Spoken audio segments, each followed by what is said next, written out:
हम एक मिनट आपको रोकना चाहते हैं। इस वक्त बड़ी खबर ममता बनर्जी का बयान आया और उन्होंने कहा कि किसी को डरने की जरूरत नहीं है। ममता बनर्जी ने कहा कि ये जो सीए है वो बीजेपी का छल है। सीए के खिलाफ टीएमसी आवाज उठाएगी। सीए पर ममता बनर्जी का बयान आया। ममता बनर्जी ने कहा कि किसी को कोई डरने की जरूरत नहीं है, बंगाल में लागू नहीं होने देंगे। उन्होंने कहा कि बंगाल में मैं सीए लागू नहीं होने दूंगी। और ये किस तरह की स्थिति बन सकती है, इस पर शिवम एक रिएक्शन में आपका जरूर चाहता हूं। सीए बंगाल में लागू नहीं होने दूंगी। देखिए, मैं मानता हूं कि ममता दीदी की जिस तरीके की छटपटाहट है और जिस तरीके से ये तुष्टीकरण की राजनीति है, इस पर इनको कहीं ना कहीं देश में अगर राष्ट्रीय कानून कोई लागू होता है वैसी राजनीति करने की आवश्यकता नहीं है।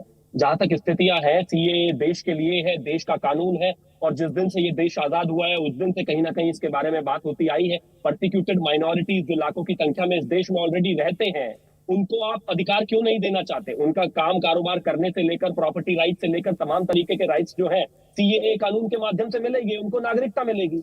इन 3 देशों में, पाकिस्तान, अफगानिस्तान और जिस तरीके से ये हुआ है मामला सारा बांग्लादेश में, आप एक चीज बताइए क्यों ना मिले?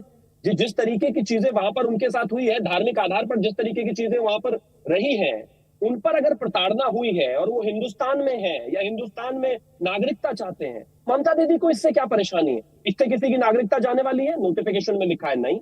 इससे किसी को कोई परेशानी होने वाली है? नोटिफिकेशन में लिखा है नहीं। फिर ममता दीदी को इससे परेशानी क्यों है? मैं मानता हूं इस तुष्टीकरण की राजनीति से बाहर निकलकर सीएए को एक पॉजिटिव अप्रोच के साथ देखा जाना चाहिए और ये देश का कानून है, देश में लागू होगा। ममता दीदी पश्चिम बंगाल, इस वक्त ये की तस्वीरें आपको दिखा रहे हैं। अमित शाह बीजेपी दफ्तर पहुंचे हैं। इस वक्त की पहली तस्वीर आपको दिखा रहे हैं।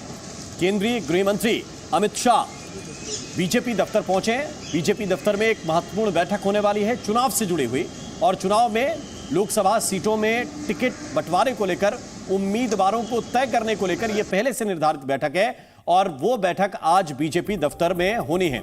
और दूसरी लिस्ट जो है वो जारी भी भारतीय जनता पार्टी कर सकती है, उसको लेकर मंथन होना है। रविंद्र कुमार इस वक्त हमारे साथ ज्यादा जानकारी के साथ जुड़े हुए हैं। रविंद्र, गृह मंत्री अमित शाह पहुंचे हैं बीजेपी दफ्तर।